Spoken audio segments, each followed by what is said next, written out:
guys, it's SlaveToTheGames, and I'm going to be doing something a little bit new. I wanted to kind of, well, explain away all the things that have to do with gaming. This means that I'm going to be expanding my videos in terms of, well, today's video is VRAM. So I hope you guys enjoy. I gathered all this information from various articles, from various forums and sites, and I really tried to keep it simple. I didn't really want to go super complex, but I really wanted to sum up what it was, how it worked for gaming, and how much you really might need. So without further ado, stay tuned. VRAM serves the same purpose as system RAM. System RAM stores essential data that the CPU needs to be able to access quickly to keep the system running smoothly. And video RAM does the same for the GPU by storing graphics data. In 2020, 4 GB of dedicated video RAM should be the bare minimum to aim for in graphics cards, but 8 GB is already becoming standard for most GPUs. As a rule of thumb, the more detailed and graphics intensive a game is, the more VRAM it will utilize. Generally, nearly every setting takes up a certain amount of VRAM, but the most demanding one right now is resolution. The most popular type of VRAM this moment is GDDR-SDRAM, different from DDR-SDRAM, the type of RAM commonly used in most PCs. Basically, it is designed specifically for graphics processing. GDDR6 is used in most of the newest GPUs nowadays, though some use HBM memory as well. At the moment, it's apparently mostly reserved for high-end workstation GPUs, since it is expensive to make and doesn't offer many benefits when it comes to gaming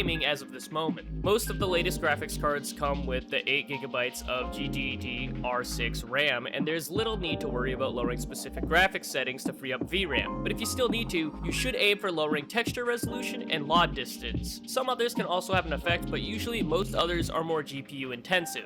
So how much do you really need? As of 2020, you should definitely aim for at least 8 GB of VRAM if you want to future-proof or if you plan on gaming at 1440p and 4K. Anything less is only if you care about saving money or you don't plan on going higher than 1080p at all. Differences in performance don't come down to just the VRAM though, and it's hard to determine how much of it is the memory and how much of it is the GPU's processing power. VRAM alone isn't exactly a reliable estimate as to what kind of performance you can expect from it. Just remember the GPU's processing power is much more important when selecting your ideal graphics card. As a side note, for those of you who are a graphics maxer, like me, and want to push everything to the absolute limit, well, good luck getting cards that can do that, as not only would it be expensive as hell, but it's probably not possible in a normal computer. I tried maxing out all settings, and I mean all settings, in Red Dead Online, and it came out as a whopping 80 plus gigs of VRAM when turning the resolution scaling up to max, and without scaling it was still, I believe, around 22 GB of VRAM, of course with everything else set to max as well. Though apparently there are graphics cards in the work that are above 20 GB of VRAM, with one going as far up to 32, I believe. That's insane and definitely something I would want to be looking into. I'm a nut for having my games look and play the best. Even if I haven't always been able to do that, I'm slowly making my way up to being able to do that.